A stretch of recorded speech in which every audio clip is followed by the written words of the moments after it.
देखो, अब हम नेक्स्ट चैप्टर शुरू कर रहे हैं, ग्रेविटेशन। फिफ्थ चैप्टर है, ठीक है। ये देखने से पहले सर्कुलर मोशन वाला पार्ट एक बार वापस से देख लेना, क्योंकि सर्कुलर मोशन के फॉर्मूले इसमें काम आएंगे। मोशन इन अ प्लेन में का सर्कुलर मोशन वाला पार्ट फिर से देखना, ताकि इसमें जो सर्कुलर मोशन के फॉर्मूले यूज करेंगे वो आप लोगों को मालूम है। सेंट्रीपिटल फोर्स का इक्वेशन काम आने वाला है, एक्सेलरेशन का इक्वेशन काम आने वाला है, तो वो देख लेना। और एक बार जैसे मैं पढ़ा रहा वैसे एक बार नोट करते जाओ। टेक्स्ट बुक रेफर मत करो, क्योंकि उसमें टेक्स्ट बुक में रैंडम है, अपन थोड़ा अलग लेंगे। जब अपना चैप्टर खत्म हो जाए पूरा, फिर टेक्स्ट बुक में से फॉलो करना, तो आपको सारे पॉइंट्स उसमें मिल जाएंगे, ठीक है। तो याद रखना, टेक्स्ट बुक अभी फॉलो नहीं करना, जैसे मैं पढ़ा रहा वैसे आप लोग उसको नोट डाउन करते जाओ। जब पूरा चैप्टर खत्म हो जाए फिर टेक्स्ट बुक स्टार्टिंग से देखना, तो आप लोगों को मिल जाएगा कि सभी पॉइंट्स कवर हो चुके हैं। तो अपन अपने हिसाब से ऑर्डर रखेंगे। टेक्स्ट बुक में थोड़ा रैंडम है, समझाने में मुश्किल जाएगा, तो अपन अपने हिसाब से उसको एक्सप्लेन करने वाले हैं, ठीक है ना। सबसे पहले लेंगे न्यूटन्स फॉर्मूला।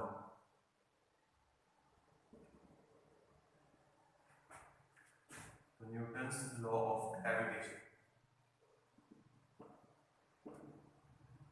और we can say universal law of gravitation,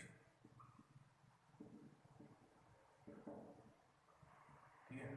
तो न्यूटन्स ने वो फॉर्मूला दिया था, आप लोगों ने वो स्टोरी सुनी होगी कि he was sitting under an apple tree. ये न्यूटन बैठे एप्पल ट्री के नीचे, तो एप्पल नीचे गिरा, ठीक है। तो ही वाज वन, एप्पल तो हमेशा ही गिरते, पर उन्होंने ये सोचा कि एप्पल नीचे ही क्यों गिरा, ऊपर क्यों नहीं गया।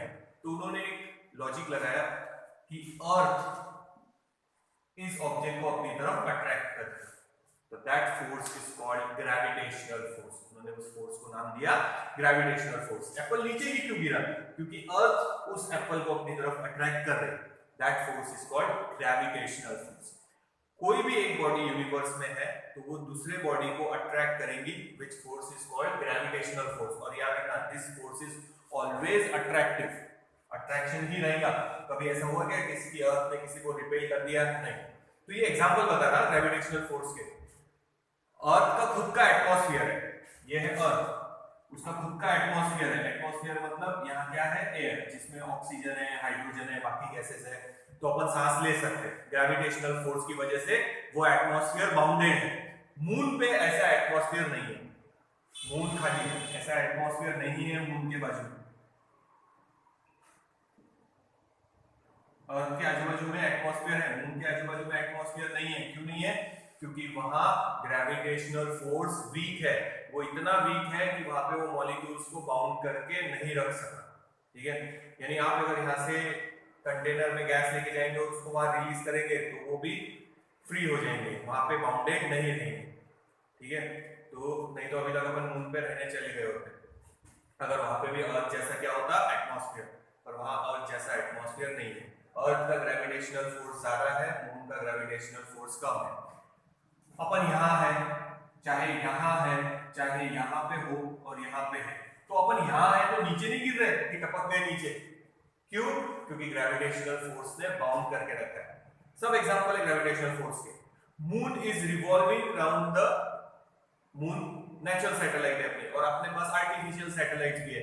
दे are revolving around the earth, किसकी वजह से? ग्रेविटेशनल फोर्स की वजह से। सन के अराउंड प्लैनेट्स घूम रहे हैं, किसकी वजह से? ग्रेविटेशनल फोर्स की वजह से। We are bounded to Earth because of gravitational force. Earth has atmosphere because of gravitational force. यहाँ gravitational force weak है मून पे, इसीलिए वहाँ एटमॉस्फेयर नहीं, पर gravitational force है। तो ये कुछ एग्जांपल बता रहा that proves that कि एक बॉडी दूसरे बॉडी को अट्रैक्ट कर रही है। यहाँ अर्थ ने एप्पल को अट्रैक्ट किया है, अर्थ ने गैस मॉलिक्यूल्स को अट्रैक्ट किया है, ठीक है। अर्थ ने मून को अट्रैक्ट किया है, सन ने डिफरेंट प्लैनेट्स को अपनी तरफ अट्रैक्ट करके रखा हुआ है, ठीक है।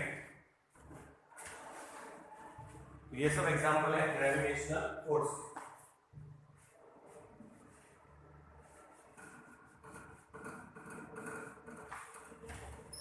न्यूटन ने उसका फॉर्मूला दिया है, that law is called universal law of gravitation, और we can say Newton's gravitation law of gravitation, ठीक है।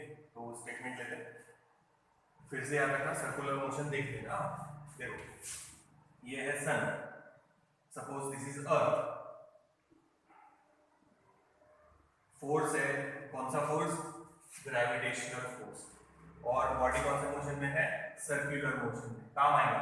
तो ये बॉडी फोर्स की डायरेक्शन में क्यों नहीं जा रही? क्योंकि सर्कुलर मोशन में है, फोर्स और वेलोसिटी या डिस्प्लेसमेंट टेंजेंशियल है, उनके बीच में एंगल कितना है? 90 डिग्री। फिर से बता रहा हूं, वर्क डन का फॉर्मूला अपन ने वेक्टर्स में लिया है, Fs cos थीटा।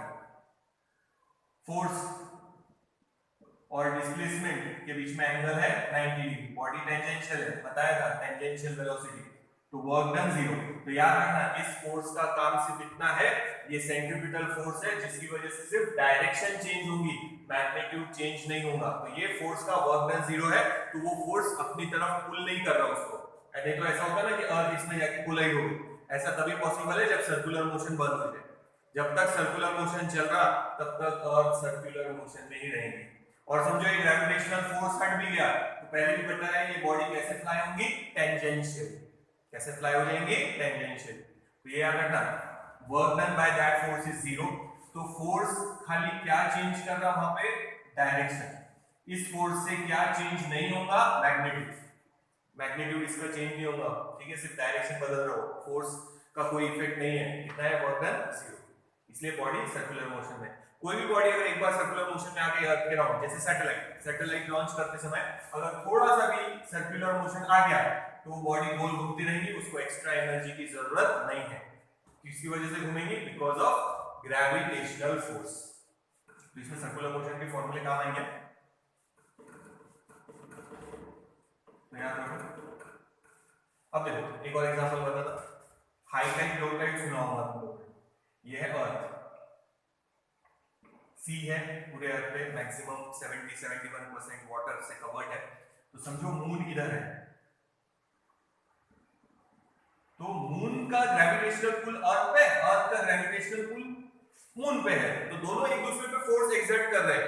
तो जिस साइड में मून है उस साइड में सी में हाई टाइड डेवलप होगी, क्योंकि वाटर थोड़ा सा अट्रैक्ट होगा मून की तरफ, और दूसरी तरफ मून के दूसरी तरफ जो सी है उसमें रहेगी लो टाइड, और मून जिस तरफ है उस तरफ सी में रहेगी high tide, because of gravitational pull of the moon. Moon इस पे जो ग्रेविटेशनल फोर्स एक्ट कर रहा अर्थ पे, ठीक है, तो अर्थ पे जितने भी लोग हैं अपने पे भी मून का इफेक्ट है, दूसरे प्लैनेट्स का भी इफेक्ट है, तो उसी तरह पानी पे भी है। तो सी जिस साइड में मून है उस साइड की जो सी है उसमें पानी थोड़ा सा मून की तरफ अट्रैक्ट होगा, तो वहां क्रिएट होगी हाई टाइड, और मून जिस साइड में है उसके अपोजिट साइड में अर्थ में जो सी है वहां क्रिएट होगा लो टाइड। तो ऐसा चलता है high tide and low tide because of the gravitational pull of the moon. ये एग्जांपल बता रहा मैं ग्रेविटेशनल फोर्स के लिए, याद रखना हाई टाइड्स और लो टाइड्स किसके ग्रेविटेशनल पुल की वजह से होते? Gravitational pull of the moon. Moon जिस साइड में है उस साइड में क्रिएट होगा हाई टाइड और अपोजिट साइड में लो टाइड। जब मून इधर रहेगा तो इधर हाई टाइड और इधर लो टाइड। मून भी अर्थ के राउंड गोल घूम रहा है ना, पोजीशन तो बदलेगी उसकी, ठीक है, तो ये याद रखना high tide and low tide. देखो लॉजिकल है, पुराने जमाने का ही है। ग्रह अगर तुम लोगों ने देखा होगा तो घर वालों ने भी बात करते कुंडली वगैरह, अपना राशि क्या है, कुंभ है, मीन है, जो भी होगा वो आप लोगों को पता है। तो थोड़ा सा लॉजिकल भी है कि जब अपन पैदा हुए तब मून की पोजीशन क्या थी, मार्स की पोजीशन क्या थी, यूरेनस की पोजीशन क्या थी, नेपच्यून की पोजीशन क्या थी, प्लूटो की पोजीशन क्या थी। वो इसलिए क्योंकि वो सब अपने बॉडी पे क्या एक्सर्ट करेंगे तब फोर्स, ठीक है। मून अगर उस पानी पे फोर्स एक्सर्ट कर रहा तो अपने बॉडी पे भी फोर्स एक्सर्ट कर रहा होगा, तो वो लॉजिक लगाते हुए, ठीक है, उसको मानते नहीं मानते अपन that is different thing, but वो लॉजिक है। पर डरने की जरूरत नहीं है, मून जितना अपने पे फोर्स एक्सर्ट कर रहा अपन भी मून पे उतना ही फोर्स एक्सर्ट कर रहे हैं, अपन भी किसी से कम नहीं है। तो अभी वो न्यूटन्स लॉ में अपन वही लेने वाले हैं कि ठीक है प्लैनेट्स मेरे ऊपर फोर्स एक्सर्ट कर रहे हैं, अपन भी प्लैनेट्स पे उतना ही फोर्स एक्सर्ट कर रहे हैं। सिंपल एग्जांपल बताऊं तो अर्थ है, अर्थ ने मेरे को अट्रैक्ट करके रखा है, तो अपन अर्थ पे खड़े हैं, तो अपन अर्थ पे क्या कर रहे हैं? एक्शन। इन टर्न अर्थ मेरे पे क्या करेंगे? वापस रिएक्शन। न्यूटन्स थर्ड लॉ पढ़ा होगा आप लोगों ने, एक्शन एंड रिएक्शन।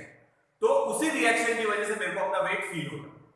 तो अपन अगर अर्थ पे फोर्स एक्सर्ट कर रहे हैं, अर्थ भी अपने में फोर्स एक्सर्ट कर रहे हैं, equal and opposite, equal and opposite. तो याद रखना है। तो अब वो लॉ लेते, तो याद रखना, जैसे कोई भी दो बॉडीज हो, जैसे वाटर है, मून है, अर्थ है, मून है, या अब मून का ग्रेविटेशनल पुल स्ट्रॉन्ग है पानी के लिए, सन भी एक्ट कर सकता, पर सन दूर होने की वजह से इतना ज्यादा पुल नहीं रहेगा सन का कि वो पानी को अपनी तरफ लिफ्ट कर सके थोड़ा भी। तो याद रखना हाई टाइड और लो टाइड्स इसकी वजह से हो रहे हैं because of gravitational pull of the moon. ठीक है, तो अपने बॉडी में भी सारे प्लैनेट्स या सन वगैरह सब अपने बॉडी पे फोर्स एक्सर्ट कर रहे हैं, अपन भी उतना ही फोर्स एक्सर्ट कर रहे हैं, याद रखना। तो वही न्यूटन्स लॉ में बोल रहे हैं इक्वल एंड अपोजिट फोर्स। देखिए suppose we consider two bodies, ये एक ये दो, और इन दोनों के बीच में है डिस्टेंस r। अभी तो स्केलर ही ले रहे हैं तो डायरेक्शन का कोई काम नहीं है। एक मास m1 एक मास m2, ये बॉडी 1 ये बॉडी 2, ये सन और ये अर्थ भी हो सकते, ये अर्थ और ये मून भी हो सकता, ये सन और ये कोई दूसरा प्लेनेट भी हो सकता। ठीक है, ये सन और आप हो सकते, सन और मून भी हो सकता। ठीक है, कोई भी दो बॉडीज ले सकते हैं। ठीक है ना, अच्छा याद रखो, जैसे आप अगर क्लास में बैठे तो यहाँ पे एक जन बैठा है और यहाँ पे एक जन बैठा है, दो जन क्लास में बैठे हैं, सोशल डिस्टेंसिंग फॉलो कर रहे हैं इसलिए दूर दूर बिठाया है। अब तो डर लगता है डायग्राम में भी दूरी बताने पड़ते बच्चे। ठीक है, सोशल डिस्टेंसिंग है, 6 मीटर का डिस्टेंस रखा है, सबको दूर है 6 फुट का, तो दोनों को दूर दूर बिठाया है। अब ये एक लड़का है एक लड़का है, तो दोनों एक दूसरे पे ग्रेविटेशनल फोर्स एक्ट नहीं कर रहे होंगे। अपन बोल रहे कि एक बॉडी दूसरे बॉडी पे, तो ये भी एक बॉडी है ये भी एक बॉडी है। अगर फिजिक्स में बोलेंगे तो I am also an body, दूसरा भी एक बॉडी, ये पेन एक बॉडी है। ठीक है, घड़ी एक बॉडी है। ठीक है, तो ये सब बॉडीज है, तो एक बॉडी दूसरे बॉडी में फोर्स एक्सर्ट कर रही है, तो ये नहीं कर रहे होंगे क्या?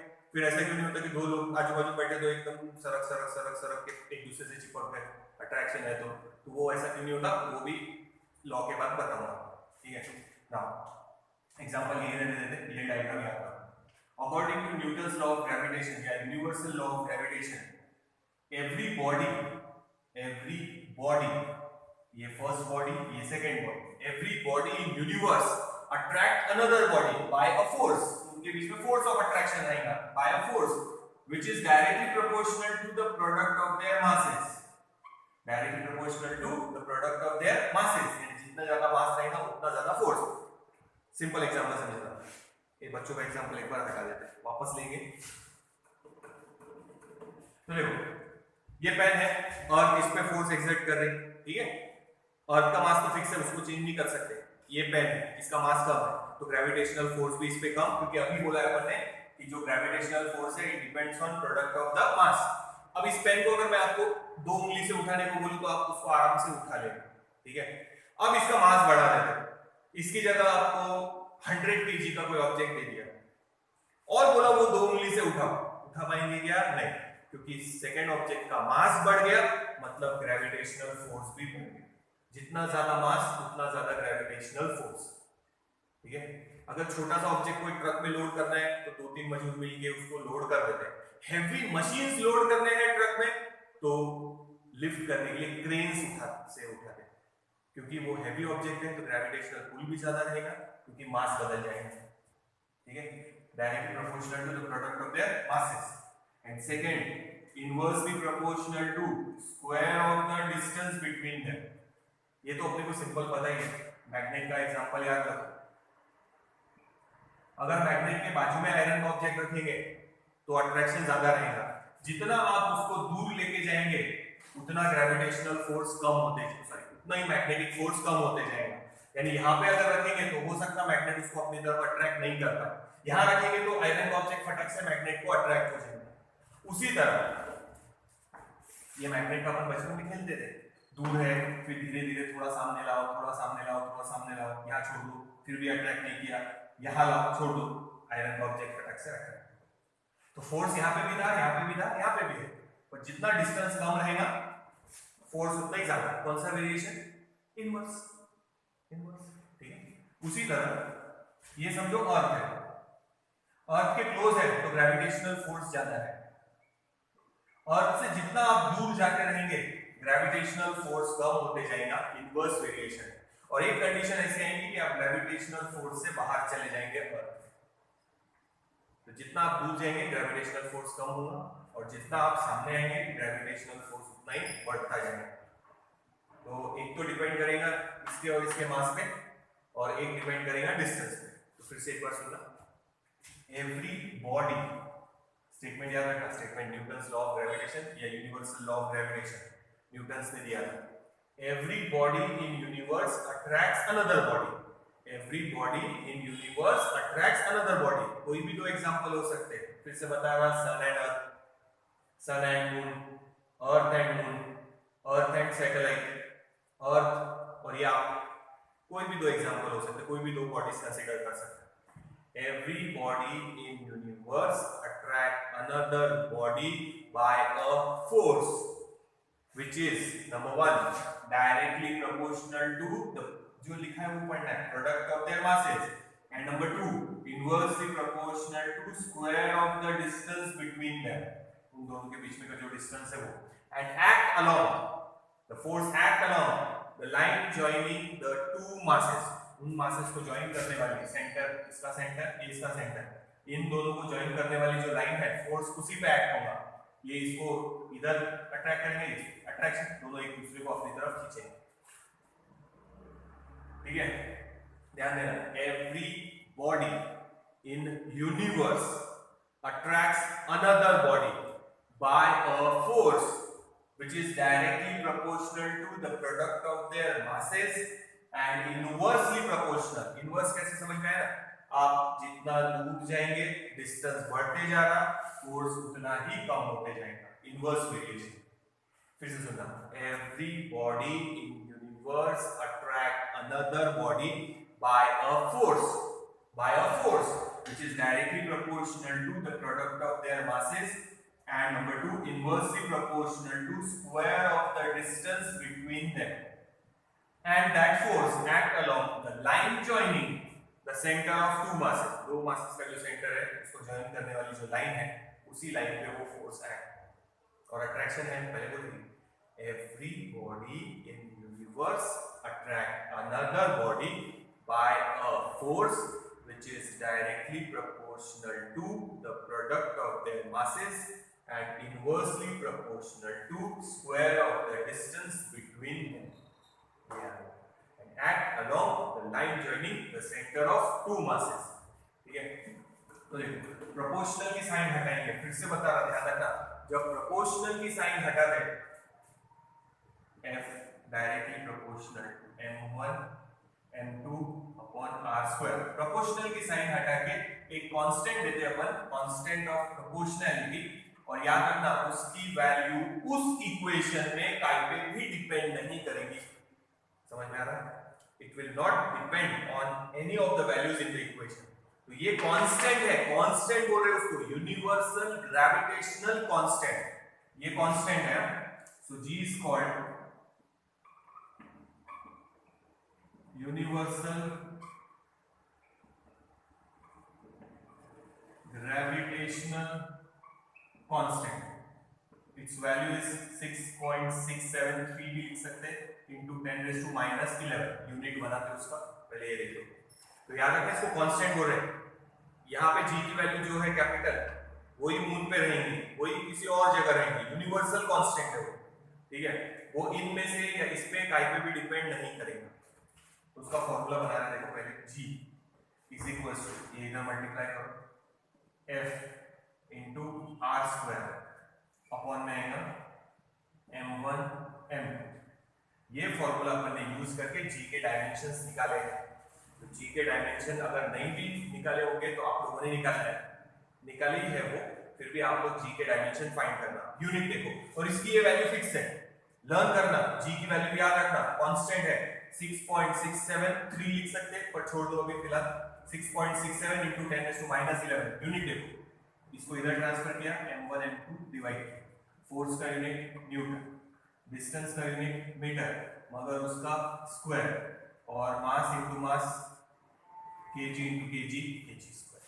तो ये वैल्यू याद रखो जी की, and it is universal gravitational constant, यानी उसकी वैल्यू कांस्टेंट है, इस पे डिपेंड नहीं करने वाली। It is universal gravitational constant. 6.67 into 10 raised to minus 11 newton metre square per kg. Learn करने की जरूरत नहीं है, ये value unit newton metre square kg into kg kg square. G की वैल्यू याद रखो 6.67 into 10 raised to minus 11 newton metre square upon KG square. Dimensions आप लोग निकालना, डायमेंशंस हम निकाले हुए हैं, फिर भी आप लोग एक बार ट्राई करना। फोर्स के डायमेंशन, डिस्टेंस के डायमेंशन, उसका स्क्वायर, मास के डायमेंशन इनटू मास के डायमेंशन, ये सिंपलीफाई करना। तो ध्यान रखना, ये हो गया।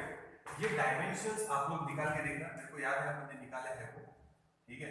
जी के डायमेंशंस निकाला, फोर्स के डायमेंशन, डिस्टेंस के डायमेंशन उसका स्क्वायर, मास के डायमेंशन इनटू मास के डायमेंशन। डायमेंशन आएंगे m-1 L3 T-2। ये आप लोगों ने डायमेंशंस निकाल के देखना है और ये डायमेंशन लर्न रखना। जी के dimension m-1 L3 T-2। Simplify करके देखो, नहीं आया तो मेरे को बोलना, फिर से मैं करके बता दूंगा, मैसेज डाल देना। पर ये लिया है डायमेंशंस में देखना, और अब डायमेंशंस आप लोगों को निकालते आना चाहिए, ठीक है। और ये वैल्यू देखो सीजीएस में भी लिख सकते हैं, 6.67 into 10 raised to minus 8 Newton की जगह आएगा टाइम सेंटीमीटर स्क्वायर पर ग्राम स्क्वायर, ये भी याद है। तो ये फॉर्मूला हो गया न्यूटन्स लॉ ऑफ ग्रेविटेशन। तो ये थोड़ा सा देख लो एक बार, टेक्स्ट बुक में रैंडम है, मैं फिर से बोल रहा हूँ टेक्स्ट बुक रेफर मत करो अभी, पहले मेरा पूरा चैप्टर हो जाने दो, उसके बाद आप टेक्स्ट बुक रेफर करना, तो आप लोगों को समझ में आ जाएगा, सारे पॉइंट कवर हो जाएंगे, पर अपन अपने हिसाब से लेंगे। तो अभी अपन ने लिया है न्यूटन्स लॉ ऑफ ग्रेविटेशन, या बोल सकते हैं universal law of gravitation. Every body in universe attract another body by a force which is directly proportional to the product of their masses and inversely proportional to square of the distance between them, and act along the line joining the center of two masses. Act along the line joining the center of two masses. Formula in दोनों को combine करो, जी constant है, constant of proportionality, सन और अर्थ लो या अर्थ और moon लो, कोई भी दो एग्जांपल लो, जी की वैल्यू कांस्टेंट है। जी की value 6.67 into 10 raised to minus 11 unit देखो newton metre square upon kg into kg kg square. Dimension homework है, आप लोगों ने वापस इसके डायमेंशन मेरे को निकाल के भेजना है, निकाले होंगे फिर भी निकालो, m-1 L3 T-2 आने चाहिए। अब जो एग्जांपल अपन ने छोड़ दिया था उस पे आते हैं, फॉर्मूला नोट डाउन कर ले, ठीक है। स्टेटमेंट फिर से एक बार बताया था, न्यूटन्स लॉ ऑफ ग्रेविटेशन या universal law of gravitation, every body in universe attracts another body by a force which is directly proportional to the product of their masses and inversely proportional to square of the distance between them and act along the line joining the center of two masses। तो universe में कोई भी दो bodies consider करो, मैंने पहले ही बताया कि कुंडली वगैरह का जो देखते थे वो थोड़ा सा लॉजिकल भी था कि मून जब अपना बर्थ हुआ तो मून कहाँ है, मून का अपने बॉडी पे ग्रेविटेशनल फोर्स कितना है, पर याद रखना ये बॉडी इस पे जितना फोर्स एक्सर्ट कर रही है ये भी बॉडी उस पे उतना ही फोर्स एक्सर्ट कर रही है, इसीलिए दोनों बॉडी का फोर्स अट्रैक्शन का ये रहेगा, ठीक है। तो ये याद रखो कि बाकी के प्लैनेट्स अपने बॉडी पे जितना फोर्स एक्सर्ट कर रहे हैं या सन जितना कर रहा है अपन भी उतना ही कर रहे हैं, ठीक है, इक्वल एंड अपोजिट। अब ध्यान दें, इस लॉ को बोलते इनवर्स स्क्वायर लॉ, याद रखना inverse square law. So Newton's law of gravitation या universal law of gravitation obeys inverse square law. तो मैग्नेटिक है या इलेक्ट्रिक है या ग्रेविटेशनल जितने फोर्स है ये तीन, वो सब इनवर्स स्क्वायर लॉ फॉलो करते हैं। न्यूक्लियर फोर्स नहीं करते, खाली ग्रेविटेशनल फोर्स, चार्ज के बीच में का इलेक्ट्रोस्टैटिक फोर्स, मैग्नेट के बीच में का मैग्नेटिक फोर्स, सिर्फ न्यूक्लियस में का फोर्स है। तो ये तीनों फोर्स इनवर्स स्क्वायर लॉ ओबे करते हैं, मतलब force is inversely proportional to mass. ठीक है, अब अपने एग्जांपल में आते हैं। इस तरह आप बोल रहे हैं कोई भी बॉडी, एक बॉडी दूसरे बॉडी को अट्रैक्ट कर रही, तो फिर हम लोग अगर क्लास में बैठे हैं, ये एक बॉडी, ये दूसरी बॉडी, ठीक है, तो ये दोनों एक दूसरे को अट्रैक्ट क्यों नहीं कर रहे? तो अट्रैक्शन की वजह से एक चिपक क्यों नहीं जा रहा है? ठीक है, या फिर अपन बोल सकते हैं कि ये एक पेन है, ये एक पेन है, ये एक बॉडी, ये एक बॉडी, इनके बीच में भी तो ग्रेविटेशनल फोर्स है, इनके बीच में भी ग्रेविटेशनल फोर्स है। निकाल के देखते चलो आंसर। इसका मास है समझो 100 kg और इसका भी मास है 100 kg। अपन कैलकुलेशन के लिए थोड़ा इजी बना रहे हैं उसको।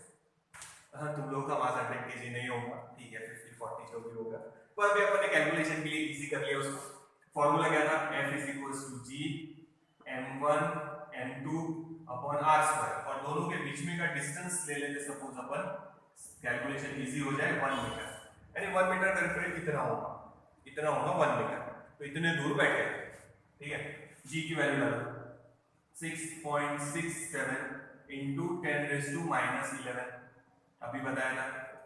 मास दोनों का 100 लिया है और डिस्टेंस लिया है 1, उसका स्क्वायर, ठीक है। तो ये तो 1 हो गया कैंसिल, तो ये बचा है 6.67 इंटू 10⁻11 इंटू ये 2 और ये 2, यानी 10⁻⁴ 11 और ये 4 एडजस्ट कर दो, 6.67 इंटू 10⁻⁷ देखो कितना कम है। अगर पॉइंट में लिखूं तो वो ऐसा है 0.1 2 3 4 5 6 और ये 7। अरे 1 न्यूटन भी फोर्स नहीं है, इतना कम फोर्स है, जबकि अपन ने दोनों को कितना लिया 100 kg, तो फोर्स है मगर इतना कम, ठीक है, इतना कम है कि वो उन दो बॉडीज को मूव कराने के लिए सफिशिएंट नहीं है। यानी ये दो बॉडीज भी लेंगे तो ये दोनों एक दूसरे को मूव कराने के लिए सफिशिएंट नहीं है, इन दोनों के बीच में का भी फोर्स। तो इन दोनों के बीच में है फोर्स, बट इतना वीक है, या इन दोनों के बीच में भी फोर्स है पर इतना वीक है कि वो अट्रैक्ट एक दूसरे की तरफ मूव नहीं होंगे, यानी वो फोर्स इतना ज्यादा नहीं है कि एक दूसरे को मूव करा सके। मून भी अपने पे फोर्स एक्सर्ट कर रहा, पर वो भी इतना ज्यादा नहीं है कि अपने को उधर अट्रैक्ट कर ले उसकी तरफ। अर्थ का ग्रेविटेशनल पुल ज्यादा है, अपन अर्थ पे है, ठीक है, समझ में आ रहा। तो सी में जो वाटर है उसका मास ज्यादा है, तो इसीलिए मास बढ़ गया तो ग्रेविटेशनल फोर्स भी बढ़ गया, इसीलिए वाटर उसकी तरफ थोड़ा सा अट्रैक्ट होता, इसीलिए वहां क्या क्रिएट होती है, हाई टाइड। ध्यान रखना, झगड़ा नहीं करना घर में या क्लास में कि तूने मेरे पे फोर्स एक्सर्ट कैसे किया, जितना फोर्स वो इस पे कर रहा उतना ही फोर्स ये भी उस पे कर रहा, सेम, इक्वल एंड अपोजिट। तो ये याद रखना। तो इसीलिए फिर ये दोनों एक दूसरे को अट्रैक्ट करके मूव नहीं हो रहे, क्योंकि वो फोर्स इतना कम है कि दो बॉडीज को मूव नहीं करा सकता। तो याद रखना, ग्रेविटेशनल फोर्स एक्चुअल में वीक है, वीकेस्ट फोर्स इन नेचर, सबसे वीक फोर्स नेचर में ग्रेविटेशनल फोर्स ही है। इलेक्ट्रिक फोर्स और मैग्नेटिक फोर्स इससे ज्यादा स्ट्रॉन्ग है। करके देखो, ग्राउंड पे कुछ आयरन के टुकड़े रखे, मतलब उन पे कौन सा फोर्स है, फोर्स ऑफ ग्रेविटी Fg करके। अब यहां मैग्नेट लेके आओ तो कौन सा फोर्स आएगा, मैग्नेटिक Fm। अब ग्रेविटेशन उनको नीचे खींच रहा, मैग्नेटिक फोर्स उसको ऊपर खींच रहा, पर देखना ये मैग्नेट की तरफ अट्रैक्ट हो जाएंगे तीनों पोल्स। इतना छोटा सा मैग्नेट ने अर्थ को हरा दिया, तो याद रखना अर्थ का जो ग्रेविटेशनल फोर्स है वो वीक है और मैग्नेटिक फोर्स स्ट्रॉन्ग है। इलेक्ट्रोस्टैटिक फोर्स का भी बता सकते हैं, बिट्स ऑफ पेपर में बचपन में किया हुआ, उनको टेबल पे रखो, मतलब कौन सा फोर्स एक्ट हो रहा है, ग्रेविटेशन। स्केल लो, हेयर पे रख करो और बिट्स ऑफ पेपर के पास जस्ट लेके जाओ, बिट्स ऑफ पेपर उसकी तरफ अट्रैक्ट हो जाए। तो रब करने की वजह से इस स्केल पे कौन सा चार्ज आ गया, इलेक्ट्रोस्टैटिक चार्ज आ रहा है, वो पेपर को अपनी तरफ अट्रैक्ट कर ले। यहाँ पे भी ग्रेविटेशन हार गया, टग ऑफ वॉर था, इन पे ग्रेविटेशनल फोर्स भी एक्ट हो रहा था, मैग्नेटिक फोर्स भी एक्ट हो रहा था, पर मैग्नेट ने उनको अपनी तरफ अट्रैक्ट कर लिया, मतलब कौन जीता, फिर मैग्नेट जीत गया। इतनी बड़ी अर्थ जो ग्रेविटेशनल फोर्स है उसका वो हार गया। तो याद रखना ग्रेविटेशनल फोर्स वीक है, नेचर में सबसे वीक फोर्स ग्रेविटेशनल है, सबसे वीक ग्रेविटेशन, और सबसे स्ट्रॉन्ग आता न्यूक्लियर फोर्स। तो न्यूक्लियर फोर्स बाद में लेंगे अपन, ये देखो, तो ये थोड़ा सा याद रखना, Newton's law of gravitation. Every body, यानी हर बॉडी, कोई भी, अपन अपने यूनिवर्स के जो सन का है उसके नाम लेते हैं, बाकी कोई भी बॉडीज भी हो सकते, पर वो फोर्स इतना कम रहता, निगलिजिबल, पर है एवरी बॉडी यूनिवर्स। ये पेन भी सन पे फोर्स एक्सर्ट कर रहा, सन भी इस पे फोर्स एक्सर्ट कर रहा, अर्थ पे है, अर्थ पे फोर्स एक्सर्ट हो रहा है, यानी इस पे भी सन का फोर्स, बट निगलिजिबल है, बहुत ही कम, जैसे यहाँ पे बताया था इन दोनों के बीच में का फोर्स। ठीक है, तो याद रखना every body in universe attracts another body by a force which is directly proportional to the product of their masses and inversely proportional to square of the distance between them and act along a line joining the center of two masses. तो इतना करना पहले Newton's law of gravitation, फिर उसको देखते हैं। एक बार देख लो बेटा मैंने इसको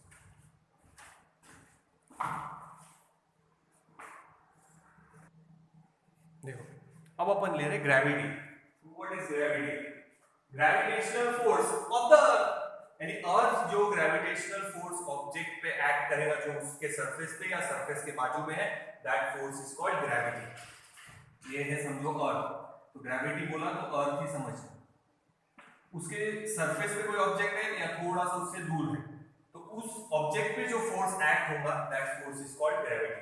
यहाँ पे इसका मास है कैपिटल M, इसको हटाइए एक बार, इसका मास है स्मॉल m और इन दोनों के बीच में का डिस्टेंस है r। और अगर सरफेस पे है ये स्मॉल m, ये capital M mass of the अर्थ। अच्छा, सरफेस पे है मतलब डिस्टेंस जीरो नहीं लेना, एक बॉडी के सेंटर से दूसरे बॉडी के सेंटर तक का डिस्टेंस लेना है, यानी रेडियस ऑफ अर्थ। इसके लिए अगर फॉर्मूला लिखूं ग्रेविटेशनल फोर्स का, अभी न्यूटन्स लॉ ऑफ ग्रेविटेशन का जो लिखा था, G मास कैपिटल M, इसका मास स्मॉल m, अब दोनों चिपके हुए हैं मगर डिस्टेंस जीरो नहीं लेना, एक बॉडी के सेंटर से दूसरे बॉडी के सेंटर तक का डिस्टेंस लेना है और वो है रेडियस ऑफ द अर्थ। ठीक है, और इसी को बोलते हैं वेट। इस ग्रेविटेशनल फोर्स को क्या बोलते हैं अपन? वेट। W लिखेंगे तो भी, ठीक है, इसके लिए लिखेंगे। देखो, तो ये एक मास, ये दूसरा मास, और इन दोनों के बीच में का डिस्टेंस सेंटर का एक्चुअली दोनों चिपके हुए नहीं तो बोलेंगे डिस्टेंस जीरो। एक बॉडी के सेंटर से दूसरे बॉडी के सेंटर तक का डिस्टेंस लेना है। तो ग्रेविटी क्या है? The force of attraction which is exerted by the earth on the object on its surface और नियर इट्स सरफेस। नियर भी हो सकता है, थोड़ा ऊपर रहा तो भी चलता है जैसे सैटेलाइट्स है, और सरफेस पे रहा तो भी चलता है जैसे अपन लोग हैं। तो अर्थ exerts force of attraction on the body on or near its surface, on the body which are near or on the surface। ठीक है, फिर से सुनना, gravity earth exerts the force of attraction on the body on its surface or near its surface, this is called gravity, this force is called gravity। earth exerts force of attraction on the body on its surface or near its surface, it is called gravity। और ये weight, it is the weight of the body। तो ये जितना force इस पे exert करेंगी, ये body में उस पे कितना फोर्स एक्सर्ट करेगी, वेक्टर फॉर्म में लिखेंगे उसको, देख लो एक बार। और ये दूर चली गई, यहाँ सरफेस पे नहीं है, दूर है, तो ग्रेविटेशनल फोर्स कम हो जाएगा। इसका फॉर्मूला लिखेंगे W = G capital M small m, मास तो उतना ही है पर डिस्टेंस बढ़ गया, स्मॉल r से इग्नोर करिए पूरा, तो डिस्टेंस बढ़ गया तो फोर्स कम, डिस्टेंस कम फोर्स ज्यादा। देखो, earth exerts force of attraction on the body on its surface और near its surface, that force is called gravity. फिर ग्रेविटी को डिटेल में देख लो कि अर्थ जो फोर्स एक्सर्ट कर रहा ऑब्जेक्ट्स पे which are on its surface or near its surface, that force is called gravity या gravitational force, earth's gravitational force, ऐसा बोल सकते हैं, gravity और earth's gravitational force। अच्छा, ध्यान रखना, ये अर्थ है, किसी ऑब्जेक्ट को अपन ने अपवर्ड डायरेक्शन में थ्रो किया तो वो वापस अर्थ की तरफ आ जाता है। ठीक है, बॉल को थ्रो किया वो वापस आ गया, अपन बोल रहे हैं कि ये बॉल और ये अर्थ दोनों एक दूसरे पे इक्वल फोर्स एक्सर्ट कर रहे हैं, तो अर्थ इधर क्यों नहीं जा रही, बॉल इधर क्यों आ रहा? क्योंकि इसका मास कम है और इसका मास ज्यादा है, इसीलिए बॉल मूव हो रहा, अर्थ मूव नहीं हो रही। ध्यान देना, छोटा सा मैग्नेट है और ये आयरन के टुकड़े, किसका मास कम है? आयरन का, तो ये आयरन का टुकड़ा इसकी तरफ अट्रैक्ट हो जाएगा। अब वही मैग्नेट है और अब बड़ा सा ड्रम ले लो मेटल का, अब मेटल का ड्रम इस मैग्नेट की तरफ आएगा क्या? नहीं। अब अगर आप यहां से इन दोनों का डिस्टेंस सेम रखें, अब अगर इसको आप छोड़ देंगे तो मैग्नेट उसकी तरफ जाएगा। आयरन का ऑब्जेक्ट मैग्नेट की तरफ नहीं आने वाला, क्योंकि उसका ऑब्जेक्ट का मास ज्यादा है। उसी तरह जब बॉल आप ऊपर डायरेक्शन में थ्रो करेंगे तो दोनों एक दूसरे पे इक्वल फोर्स एक्सर्ट कर रहे हैं, but ball will move towards the earth because the mass of earth is very very large. देखो ये थोड़ा सा याद रखना, देख लो फिर आगे चलो। ये आपका वेट का फॉर्मूला, ग्रेविटी या earth's gravitational force. Earth exerts force of attraction on the objects which are on its surface or near its surface. This force is called gravity or Earth's gravitational force. Formula वही है m1 m2 r square। Surface पे था इसलिए radius लिखा है, और ये small r यहाँ से यहाँ तक। सेंटर से कितना पूरा, सेंटर से इसके सेंटर तक ये डिस्टेंस है पूरा स्मॉल r, ठीक है। m1 m2 r square, m1 m2 r square, और यहाँ डिस्टेंस ज्यादा मतलब फोर्स कम, और यहाँ डिस्टेंस कम है मतलब फोर्स। देख लो एक बार आगे।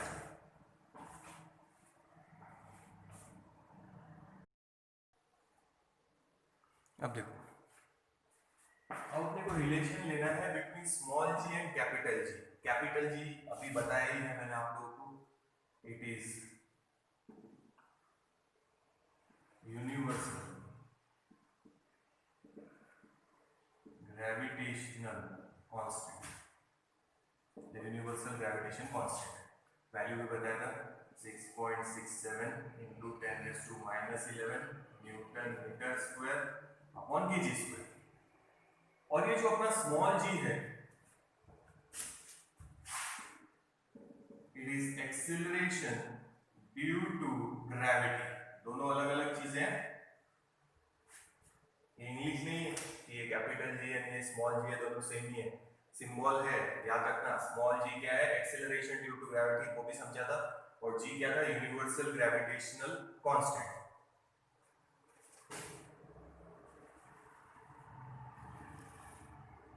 वैल्यू 6.673 ले सकते हैं, बट एक्चुअली 6.67 भी है, एक्यूरेट है। 6.673 into 10⁻⁻11 newton metre square upon KG square. Now suppose अपन अर्थ पे है, ऑब्जेक्ट एक हाइट पे लेके गए, हाइट कम ही रखेंगे और वहां से रिलीज किया तो वो नीचे की तरफ आएगा। क्यों? क्योंकि यहाँ पे कौन सा फोर्स है, ग्रेविटेशनल फोर्स। किसका ग्रेविटेशनल फोर्स खींच रहा, अर्थ का। तो यहाँ अर्थ है समझो, ये बना लिया अर्थ समझो, तो इतना फ्लैट समझो। तो यहाँ से ऑब्जेक्ट को रिलीज किया है तो वो अर्थ की तरफ जाएगा, सरफेस की तरफ जाएगा। क्यों? क्योंकि ग्रेविटेशनल पुल उसको अपनी तरफ अट्रैक्ट कर रहा है। ग्रेविटेशनल पुल किसका, ग्रेविटेशनल पुल अर्थ का, ठीक है। फोर्स है, ग्रेविटेशनल फोर्स है। अगर इस पेन को मैं यहाँ से रिलीज करूं तो ये नीचे गया। क्यों गया, नीचे क्यों गया? Because of gravitational force. Earth की ग्रेविटेशनल फोर्स ने उसको अपनी तरफ अट्रैक्ट किया। न्यूटन्स लॉ ऑफ ग्रेविटेशन में फॉर्मूला देखा है अपन ने, ठीक है। अब इसने अट्रैक्ट किया। अब अगर यहाँ फोर्स है तो डेफिनेटली एक्सीलरेशन भी होगा, क्योंकि न्यूटन्स लॉ के हिसाब से फॉर्मूला है force is equals to mass into acceleration. तो ग्रेविटेशनल फोर्स है, तो इस एक्सीलरेशन को खाली ए लिखने की जगह अपन लिख रहे हैं G, and it is called acceleration due to gravity. Acceleration ही है, ए ही है, वो एक्सीलरेशन ही है, but it is because of gravitational force, इसीलिए उसको नाम दिया है acceleration due to gravity. Gravity या ग्रेविटेशनल फोर्स ऑफ अर्थ कब बताया था? Gravity. Earth exerts force of attraction on the objects on or near its surface, अभी बताया था gravity. Earth exerts force of attraction on the objects on or near its surface, this is called gravity or Earth's gravitational force। अगर force है तो acceleration भी होगा, तो ए की जगह खाली जी लिख रहे, सिंबल थोड़ा बदला है। इट इज एक्सेलरेशन, बट किसकी वजह से? ग्रेविटेशनल फोर्स की वजह से, तो उसको नाम दे दिया एक्सेलरेशन ड्यू टू ग्रेविटी, जिसकी वैल्यू अपन सरफेस के क्लोज कितनी लेते हैं? 9.8। बचपन में यूज किया होगा आप लोगों ने। एक्सेलरेशन का यूनिट मीटर पर सेकंड स्क्वायर, ये यूज किया है, ठीक है। तो दोनों जी में फर्क है, ये फर्स्ट, ये सेकंड, तो ये देख लो पहले, फिर आगे चलते हैं।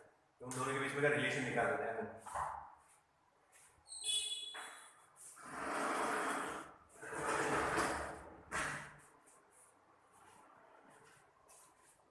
और ये रिलेशन काम है अपने पास में भी।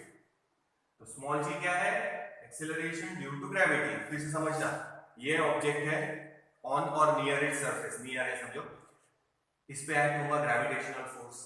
अब इसको रिलीज किए तो नीचे जाएंगे और वेलोसिटी इंक्रीज होगी, मतलब एक्सेलरेशन भी है।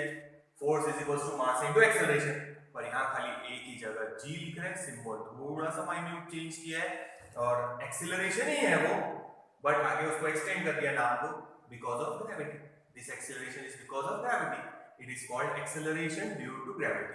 तो ये ऑब्जेक्ट जैसे जैसे नीचे जाएगा वेलोसिटी क्या होती जाएंगी, इंक्रीज, मतलब एक्सेलरेशन है, या ऊपर थ्रो करेंगे समझो यहाँ से, तो एक पर्टिकुलर हाइट तक जाके रुक जाएगा। अब यहाँ पे भी क्या है, acceleration due to gravity. Acceleration positive negative कब लेना, ये मोशन इन अ प्लेन वाले में बताया था, ठीक है। रिलीज किया है या थ्रो किया है तो वो हो चुका है, तो आपको बताने की जरूरत नहीं है। तो अब इन दोनों के बीच में रिलेशन निकालना है, ठीक है। वो रिलेशन याद रखना है, क्योंकि रिलेशन बाद में अपने काम आएगी। इसको मिटा देते हैं। फिर याद रखो नाम क्या है, G is universal gravitational constant, उसकी वैल्यू याद रखो। Small g is acceleration due to gravity. ये g और ये g अलग है, नहीं तो बस इंग्लिश में सारे g एक ही है, सिर्फ उतना फर्क है कैपिटल स्मॉल का, तो वैसा नहीं, यहाँ पे फिजिक्स में सिंबल है।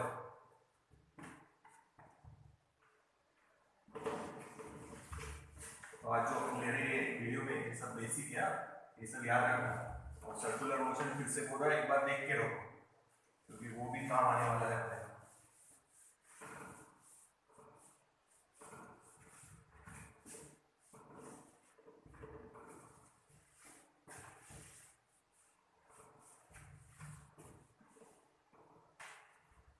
अब देखो रिलेशन, फर्स्ट केस, दो केस है, मान लो दिस इज अर्थ, ठीक है। नाउ ऑब्जेक्ट सरफेस पे है, ऑब्जेक्ट क्या है, सरफेस पे,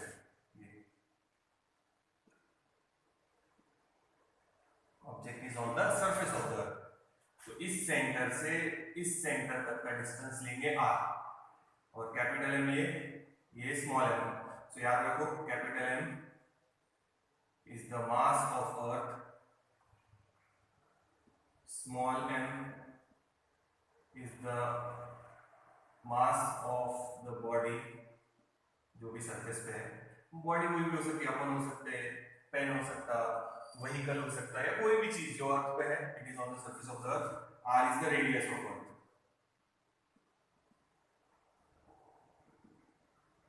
अब देखो इसकी थिकनेस यहां तक क्यों ली है, अब मैं हो समझो मेरा सेंटर यहाँ है, मैं 6 फीट का हूँ समझो, तो सेंटर आएगा 3 फीट पे, पर एज कंपेयर टू रेडियस कितनी है, 6400 किलोमीटर।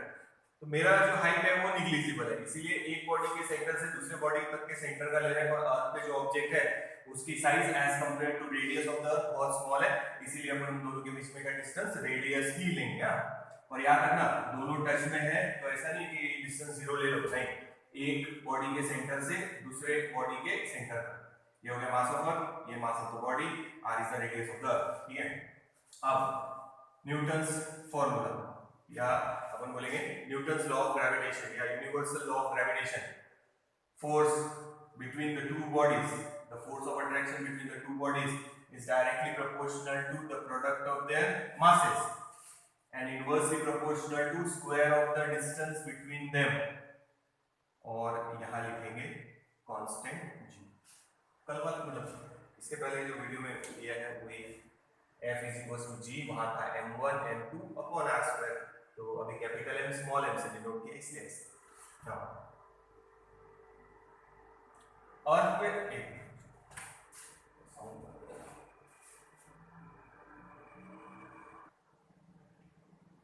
ठीक है।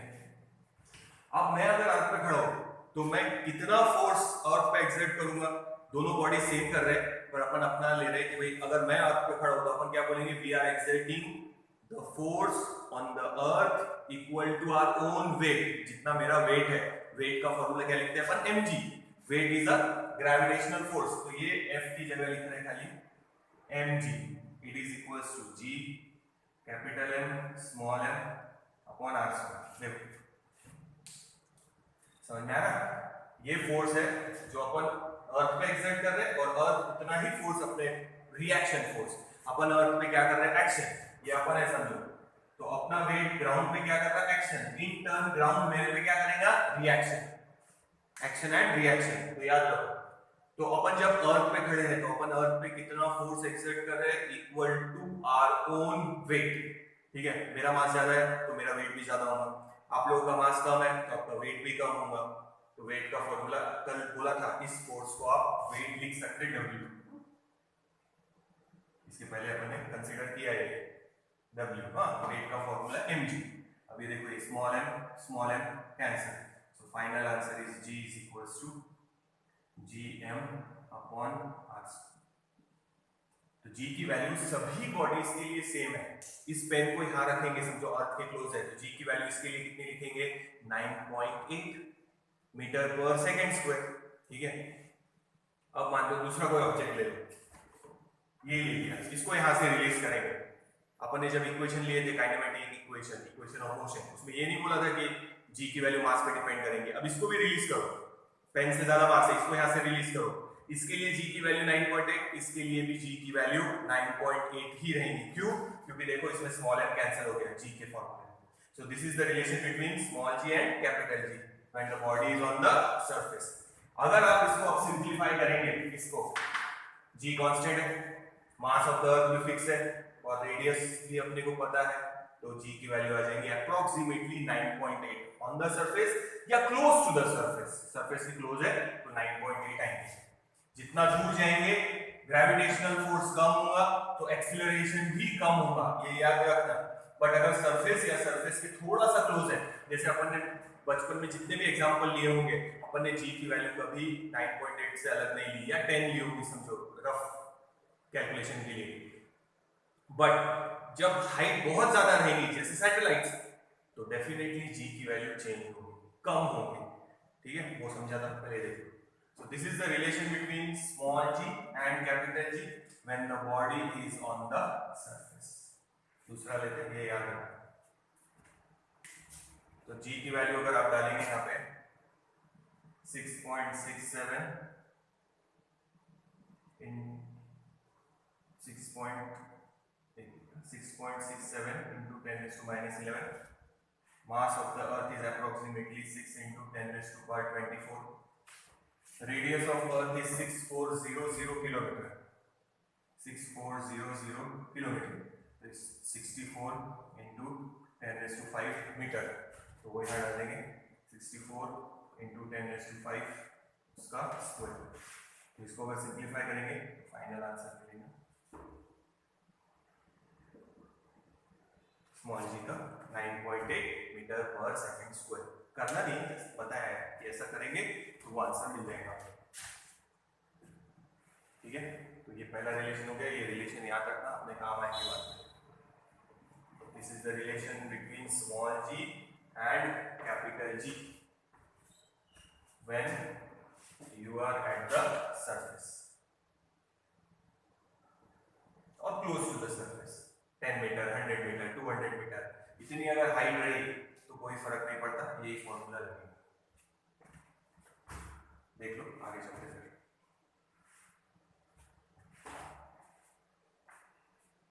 तो या फिर ये याद रखो कि G का फॉर्मूला क्या है, एक्सीलरेशन ड्यू टू ग्रेविटी का, Gm अपॉन r स्क्वायर, या ऐसे बोल सकते हैं relation between G and capital G, small g and capital G। Small g is acceleration due to gravity, capital G is universal gravitational constant. देखो वैसे, ठीक है, देखो आगे चलो।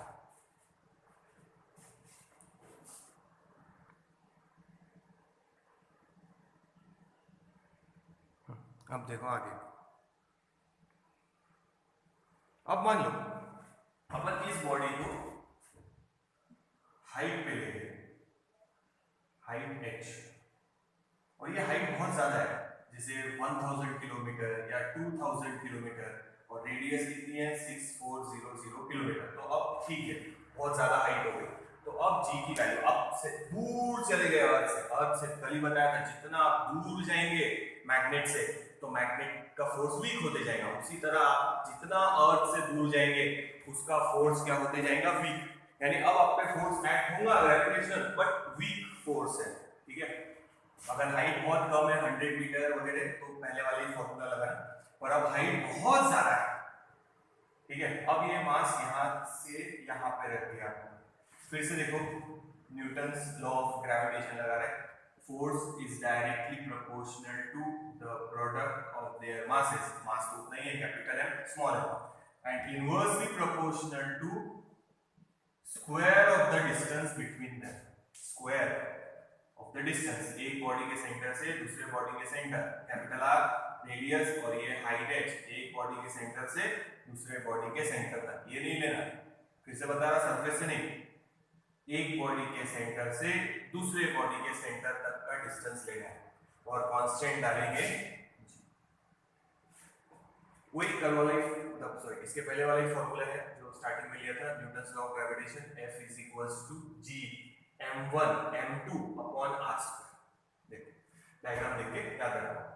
नाउ इसको लिखेंगे फोर्स को वेट, और यहाँ पे छोटा सा h कर दे। देखो बेटा ये w और h ऐसा नहीं करना है साथ में, तो ये w और ये छोटा सा h है, मतलब बता रहा है ये वेट ले रहे हैं अपन at height h, height surface से गिन रहे हैं, और ये रेडियस, ठीक है।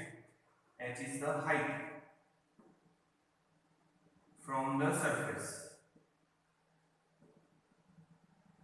It is the height from the surface, ठीक है।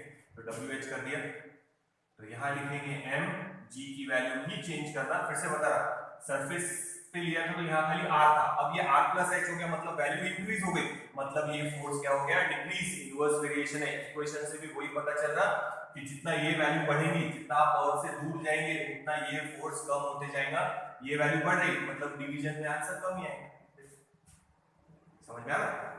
तो it is g capital M small m upon r plus h whole square, small m cancel, so it is gh is equals to gm upon r plus h whole thing square. This is the relation between small g and capital G at height h, और surface पे क्या था, g is equals to gm upon r square, ये surface के लिए था। Distance कम, g की value ज्यादा 9.8, अब डिस्टेंस देखो बढ़ गया, r प्लस है, जो भी हुआ होगा 1000 किलोमीटर है तो 6400 प्लस 1000 हो जाएगा, यानी ये वैल्यू बढ़ गई, तो डेफिनेटली इसको जब सॉल्व करेंगे तो ये वैल्यू कम है, अगर डिनोमिनेटर बढ़ रहा तो आंसर तो कम होगा, समझ में आ रही है। तो gh is less than g, अब जितना अर्थ से दूर जाएंगे g की वैल्यू सरफेस पे मैक्सिमम है सब लोग 9.8 मीटर पर सेकंड स्क्वायर, जितना दूर जाएंगे 9.8 से कम होती जाएंगे, और जब आप अर्थ की ग्रेविटेशनल फील्ड से बाहर चले जाएंगे तो g की वैल्यू क्या हो जाएगी, 0, ठीक है। तो देख लो ये दोनों रिलेशन याद रखा। तो ये ग्रेविटेशन का जो अभी तक लिया है अपन ने, ये बेसिक है, इसके बाद अपन नेक्स्ट वीडियो में आगे का कंटिन्यू करेंगे। मैं फिर से बोल रहा हूँ, टेक्स्ट बुक रेफर अभी मत करना, पहले अपना पूरा हो जाने दो, फिर आप देखना तो टेक्स्ट बुक में आपको पूरा मिल जाएगा, क्योंकि अभी आप देखेंगे तो उन्होंने कैसे केपलर्स लॉ पहले ही लिया, अब इक्वेशन कहां से आया, केपलर्स लॉ का वो कैसे बताएंगे, इसलिए मैं अपने हिसाब से ले रहा हूं, फिर आपके टेक्स्ट बुक वेरीफाई कर लेना। सिर्फ एक नहीं लेंगे, डिटर्मिनेशन ऑफ कैपिटल जी, वो पोर्शन में कैंसल्ड भी है, कैंसल्ड पोर्शन में है वो, और वो अपने आगे किसी काम का नहीं है, अपने को जी की वैल्यू याद रखनी है खाली 6.67 × 10⁻⁻⁷, तो वो एक पोर्शन छूटेगा। तो अभी आप टेक्स्ट बुक रेफर मत करना, पहले पूरा मेरा हो जाने दो, जब मेरा पूरा कंप्लीट हो जाए, मैं बोलूँ अब चैप्टर कंप्लीट हो गया, तो आप लोग फिर उसको रेफर करना टेक्स्ट बुक, तो आपको मिलेंगे सारे पॉइंट, पर रैंडम है, अपन अपने हिसाब से उनको अरेंज करते हैं। और homework, Newton's law of gravitation लिख के भेजना है फॉर्मूले के साथ, जी की डायमेंशन निकालने को बोला ही है तो वो निकाल के भेजना है, और ये लिख के भेजना है relation between small ji and capital G at the surface and at the height h, ये अपने को वापस से बाद में काम आने वाला है, ठीक, इतना